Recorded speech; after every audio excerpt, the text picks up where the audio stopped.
déjeme recibir a dos maestros que también seguramente dejarán la víbora chillando.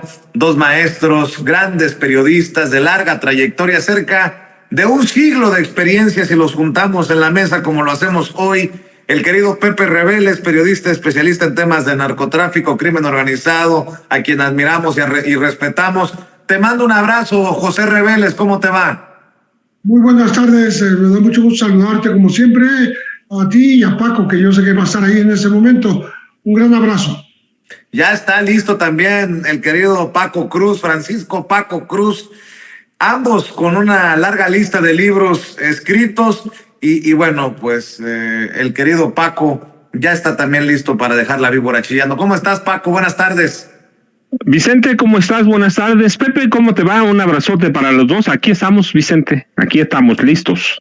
Oigan, antes de entrarle al tema de el tema legal del tráfico de armas y los esfuerzos del gobierno mexicano para ponerle un alto a las empresas de armas de Estados Unidos, ¿qué piensan del regreso a México de Ernesto Zedillo?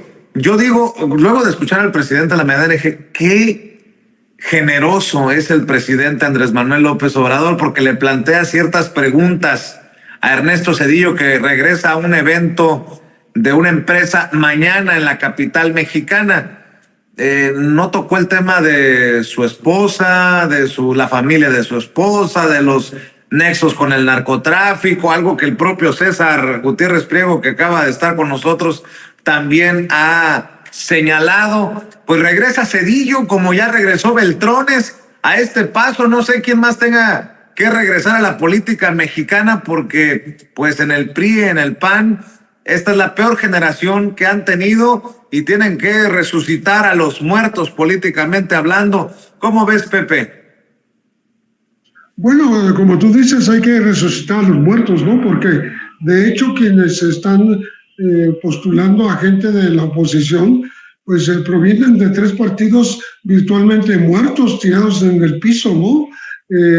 Esta alianza contra natura de PRI-PAN-PRD, pues ahí está, un poco a la buena de Dios, y la única manera de que se fortalezcan en el futuro va a ser que se unan con otras fuerzas no partidarias, pero que sí defienden intereses del neoliberalismo en este país, ¿no? Hablando de Zedillo, justamente, pues fue un gran neoliberal.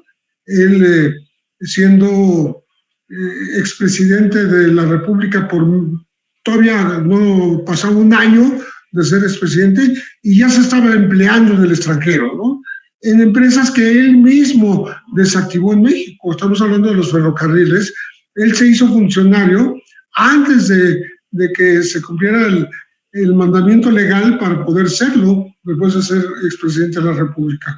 Entonces, bueno, de ese tamaño, y como tú mencionaste, seguramente no escuché a César, pero con toda seguridad habló con conocimiento de causa de cómo la esposa de Zedillo, Nilda Patricia, pues fue señalada como hija, como de una familia de personas, de políticos, pues unidos, cómplices de los Amezcua, Adán, Jesús y José Luis Amezcua Contreras, que eran los reyes de las metanfetaminas en esa época y que además pues estaban cerca de la presidencia. Nunca se investigó por eso a Ernesto Zedillo Ponce de León. En cambio, sí, tuvo incidencia este acontecimiento con la acusación justamente contra el general Gutiérrez Rebollo, porque él describió esta traición a México desde las cercanías de la presidencia de Ernesto Zedillo, de su suegro, por tener lazos, nexos cercanos y negocios con los Amezcua Contreras. Paco, pues también voy a escuchar tus opiniones. Hay quienes gritan que regrese Zedillo, que regrese, pero lo que se robó, o que regrese para que enfrente a la justicia. si a esas fuéramos, ¿no, mi querido Paco? También escucho tus comentarios. Mira, Vicente, de pronto yo pienso que quienes invitan a Zedillo, el mismo Zedillo, el PRI o el PAN, piensan que tenemos una especie de estupidez colectiva y que en esa estupidez ya nos olvidamos de todo. La visita de Ernesto Zedillo tiene más de fondo, mucho si se considera que aunque fantasmal en sus apariciones, Ernesto Zedillo es uno de los más severos críticos y diría yo incluso enemigo de del presidente Andrés Manuel López Obrador, y se olvidan de que el país está en el centro de un proceso electoral que culminará con las elecciones presidenciales de junio próximo. Mira las 4 preguntas que hace el presidente hoy en la conferencia matutina, tienen mucho más de fondo, todas. ¿Por qué? Porque Zedillo prácticamente es responsable de la quiebra de este país, es responsable de la mayor crisis económico-financiera que sumió al país en la pobreza. ¿A través de qué? Una devaluación de 130% en el sexenio, privatización de la industria ferrocarrilera, a la que después, como decía Pepe, después fue a servir como consejero, es decir, no era negocio para el Estado, pero es negocio para los privados y es negocio personal para Zedillo. Es responsable del mayor atraco a la nación, que terminó conocido como Fobaproa, un mecanismo que es un mecanismo de transferencia de deuda privada a deuda pública, producto de la rapiña, el saqueo, el pillaje y maniobras fraudulentas, el mayor saqueo del siglo XX, lo llaman todavía, que conlleva la falta de liquidez del sistema bancario y cuyos pasivos superaban lo que estamos pagando, $1 billón. Así que Zedillo es una especie, lo decías tú también, el regreso de un fantasma, y nos muestra cómo están o qué necesita la oposición para atraer a un personaje que, te digo yo, piensan que es estupidez colectiva, es responsable de la matanza de Acteal, ¿lo recuerdas?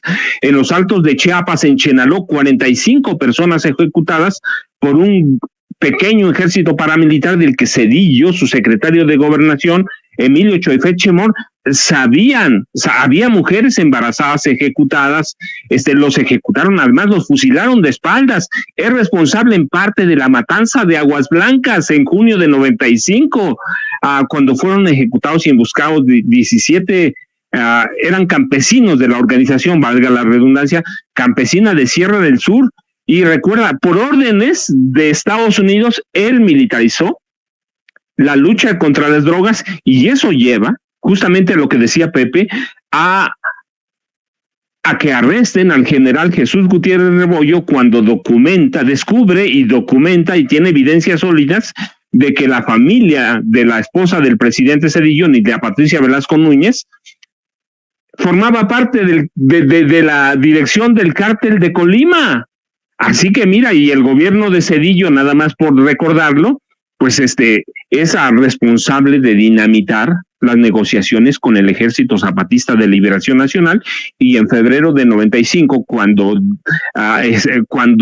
dinamitan las negociaciones, empieza una persecución contra el Ejército Zapatista de Liberación Nacional. Así que yo te decía, de pronto tengo la impresión de que piensan quienes invitan a Zedillo mismo, que formamos parte de una estupidez colectiva y que no recordamos que este hombre es un dardo envenenado y que además envenenó al país. Así que yo digo, es una invitación que tiene mucho más de fondo, porque la candidata presidencial, o todavía precandidata para el PRI, para el PAN, sé que el PRD ya la ungió como candidata, necesita algo que la levante, necesitan mover conciencias, y lo que tienen es mira, solo les falta invitar a Salinas de Gortari, les falta invitar al neoliberalismo en pleno, pues que Zedillo es uno de sus representantes, del que quebró ferrocarriles, todo todo vendió y luego fue a trabajar para ellos. Así que Vicente tiene mar de fondo. Lo que el presidente hace son 4 preguntas, la sintetiza, que engloban esto que te estoy diciendo, que por lo menos se puede documentar, pero Zedillo es mucho más que eso. Yo recuerdo la devaluación en sus 6 años de gobierno, 130%, 5 millones de desempleados, de despedidos, 5 millones de despedidos por la crisis que empieza con el error de diciembre, que además error de diciembre lo nombra Ernesto Zedillo, Vicente y Pepe. Así es, y ya que estamos hablando de estas cosas,